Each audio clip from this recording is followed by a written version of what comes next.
Hello दोस्तों। तो आज हम जिस मूवी को एक्सप्लेन करेंगे उस मूवी का नाम है शोशैक रिडेम्पशन, जो कि आईएमडीबी पे सबसे ज़्यादा रेटिंग वाली मूवी है।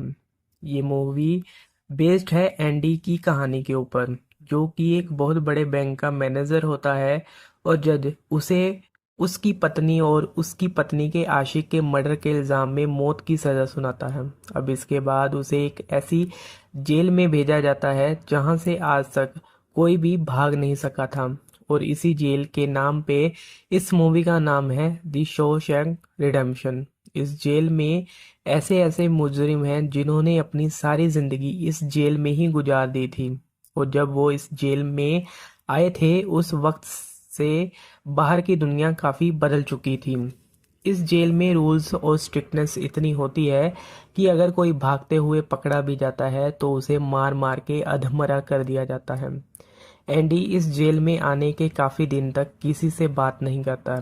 फिर उसकी मुलाकात होती है रेड से, जिसे इस जेल में 20 साल हो गए थे और वो जेल के बाहर से सामान अरेंज करवा सकता था। एंडी उसे बाहर से एक हथौड़ा और एक एक्ट्रेस का बहुत बड़ा पोस्टर लाने को कहता है। रेड एंडी से पूछता है कि क्या वो उस हथौड़े से जेल में सुरंग बनाएगा, लेकिन एंडी कहता है कि वो खुद समझ जाएगा।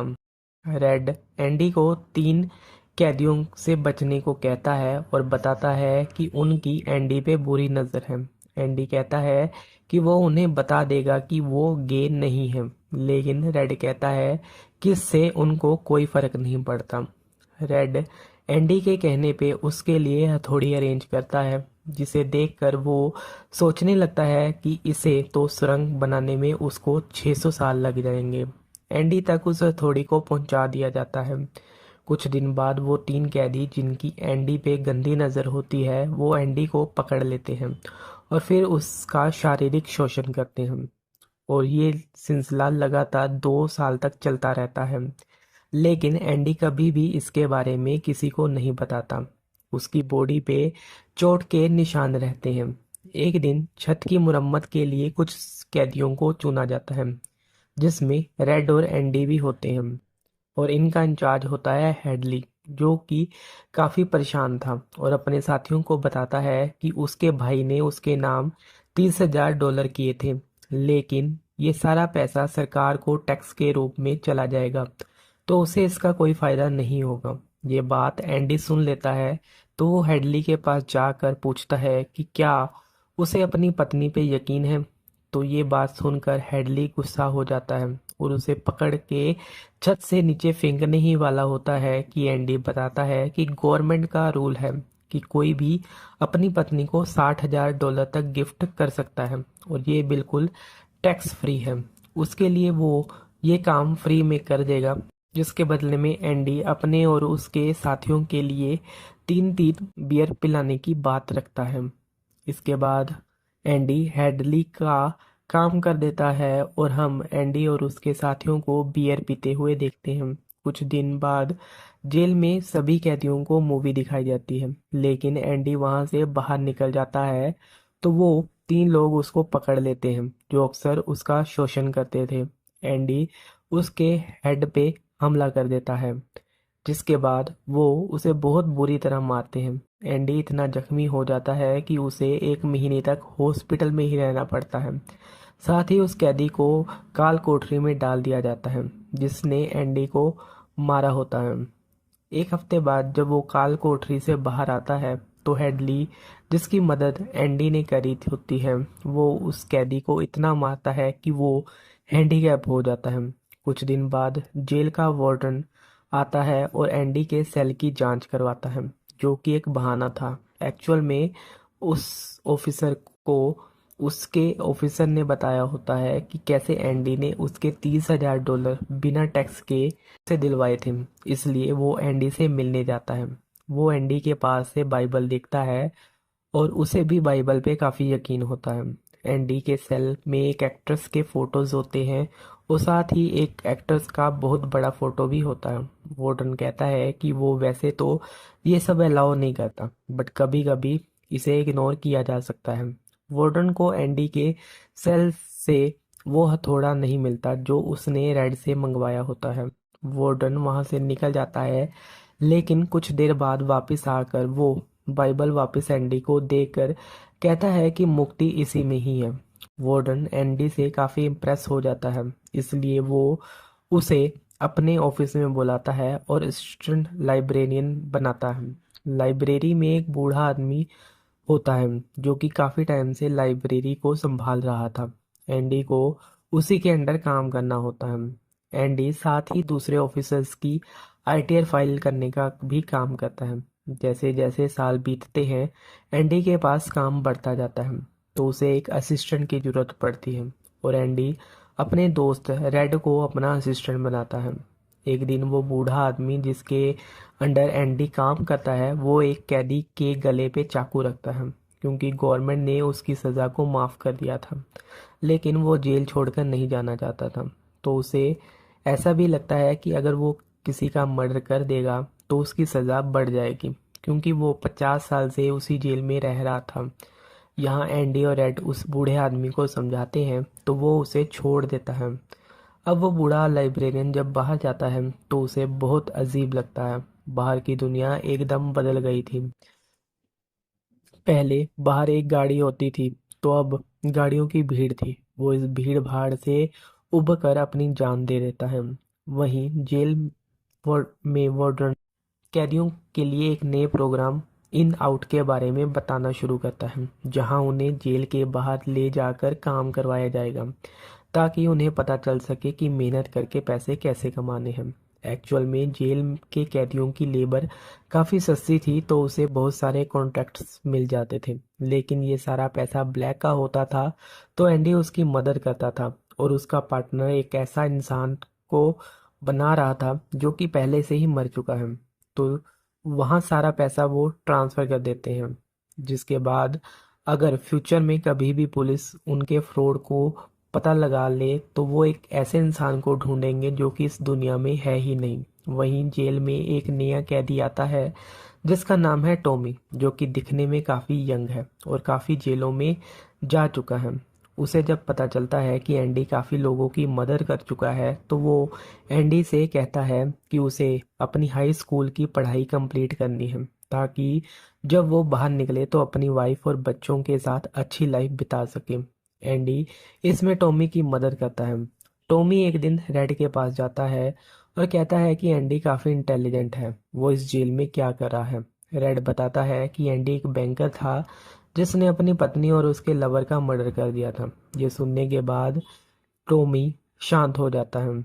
इसके बाद टॉमी रेड और एंडी से बताता है कि वो एक बार एक जेल में था, जहां उसे एक आदमी मिला था जिसने उसे बताया था कि वो एक रात को एक घर में चोरी करने गया, जहां घर का ओनर जग गया, तो उसने ओनर और उसकी पत्नी को मार दिया। बाद में उसे पता चला कि वो घर का ओनर नहीं था, बल्कि पत्नी का आशिक था, और उसका पति एक बैंकर था जिसे उन्हें के मर्डर के इल्ज़ाम में जेल हो गई थी। मीन्स कि एंडी इनोसेंट था। ये सब जानने के बाद एंडी वार्डन के पास जाता है, लेकिन वार्डन उसकी बातों पे विश्वास नहीं करता, क्योंकि एंडी ही वो इंसान है जो उससे और उसकी ब्लैक मनी को वाइट करने में उसकी मदद करता है। वो उसके सारे राज जानता था। एंडी वार्डन को इनडायरेक्टली कहता है कि वो उसके राज के बारे में किसी को नहीं बताएगा, लेकिन वार्डन एंडी को एक महीने के लिए काल कोठरी में डाल देता है और साथ ही टॉमी को मरवा देता है, क्योंकि उसकी गवाही से एंडी रिहा हो सकता था। वो एंडी के पास जाकर कहता है कि टॉमी ने भागने की कोशिश की थी, इसलिए वो मारा गया। एंडी जानता था कि वार्डन झूठ बोल रहा है, तो वो उससे कहता है कि अब वो उसका कोई भी काम नहीं करेगा। वो उसे एक और महीने के लिए काल कोठरी में रखने का हुक्म दे देता है। 2 महीने बाद जब एंडी काल कोठरी से बाहर आता है तो वो रेड से मिलता है।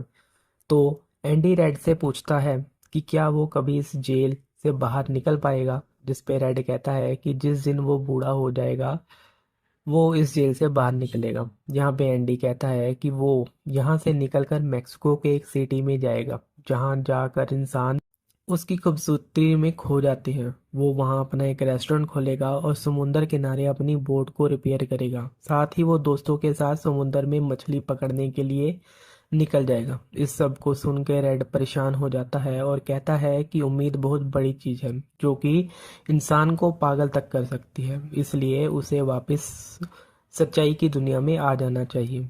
एंडी कहता है कि वो सच कह रहा है। अब उसके पास दो रास्ते हैं, या तो वो यहाँ घुट घुट कर जिए या फिर मर जाए। जाने से पहले एंडी रेड से कहता है कि उसे उसका एक काम करना होगा। रेड हाँ कहता है तो एंडी कहता है कि बस्टन के पास एक बहुत बड़ा मैदान है। उस मैदान के पास एक पेड़ है जहाँ की दीवार है जिसपे एक काले रंग का पत्थर है जिसके नीचे कुछ दबा है। तो वो वादा करे कि जब भी वो जेल से बाहर निकलेगा तो वो वहाँ जरूर जाए। जब रेड एंडी से पूछता है कि उस पत्थर के नीचे क्या है तो एंडी कहता है कि उसका पता उसे खुद जाके लगाना होगा। अब इसके बाद एंडी वार्डन के पास जाता है और उसका बाकी का काम ख़त्म करके उसे सारे डॉक्यूमेंट्स एक तिजोरी में रखने के लिए दे देता है।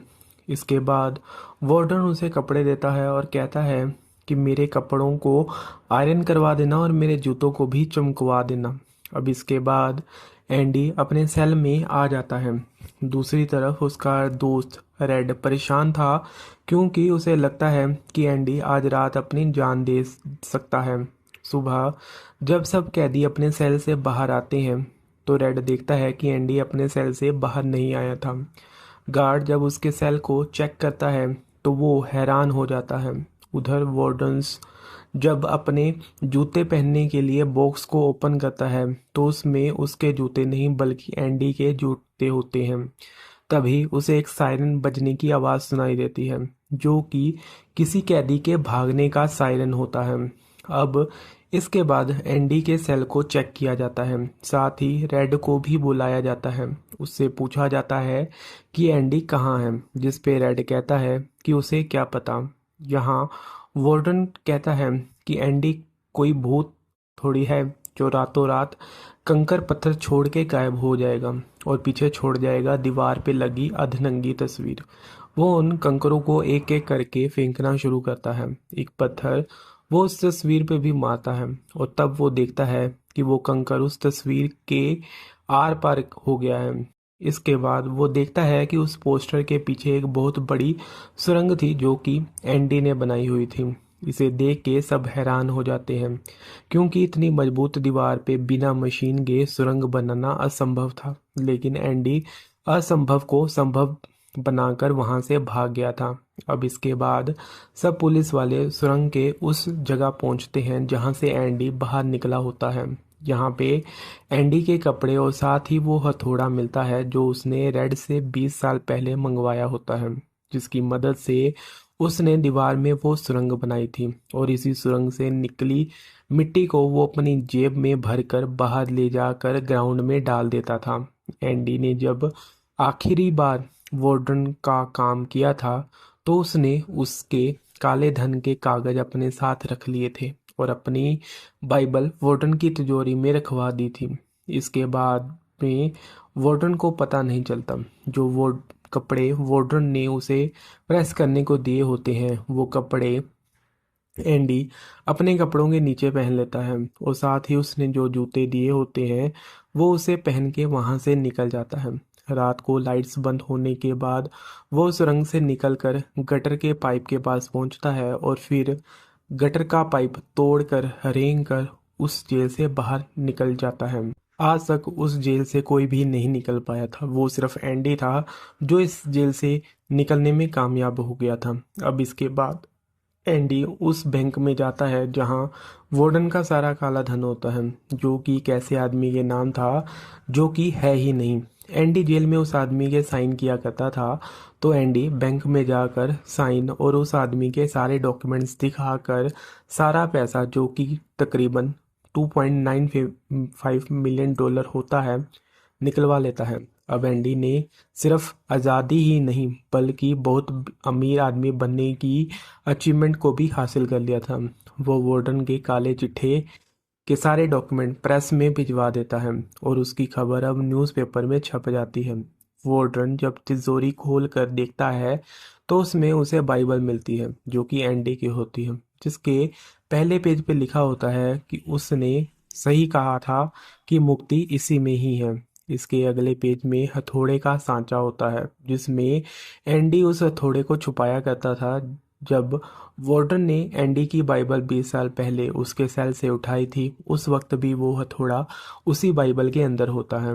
वार्डन को पकड़ने के लिए अब ऑफिसर्स जेल में पहुंच जाते हैं, लेकिन वार्डन उनके पकड़ने से पहले खुद को गोली मार देता है और कुछ टाइम बाद एंडी के दोस्त रेड को भी सज़ा माफ़ करवाकर जेल से बाहर भेज दिया जाता है। उसने 40 साल इस जेल में गुजारे थे, तो उसका मन बाहर की दुनिया में बिल्कुल नहीं लगता।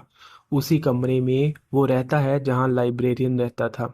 तो रेड लाइब्रेरियन की तरह अपनी जान लेना चाहता था, लेकिन उसे एंडी को दिया हुआ अपना वादा याद आ जाता है।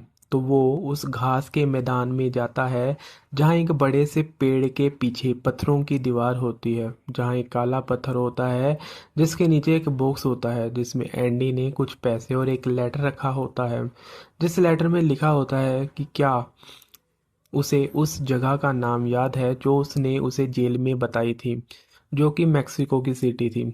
एंडी रेड को वहां आने को कहता है और साथ ही कहता है कि उम्मीद काफ़ी अच्छी चीज़ है जो कभी भी नहीं मर सकती है। रेड उस आइलैंड पे जाता है और देखता है कि एंडी बोट को रिपेयर कर रहा होता है। एंडी रेड को इसी जगह के बारे में जेल में बता रहा होता है। जेल में रहते हुए उसने ना सिर्फ अपना सपना पूरा किया था, बल्कि वो जेल से आज़ाद होकर अमीर बन चुका था। और इसी के साथ ये मूवी यहीं पे ख़त्म हो जाती है। ये मूवी बॉलीवुड की सबसे हाई रेटिंग वाली मूवी है, जिसकी IMDb पे रेटिंग है 9.3।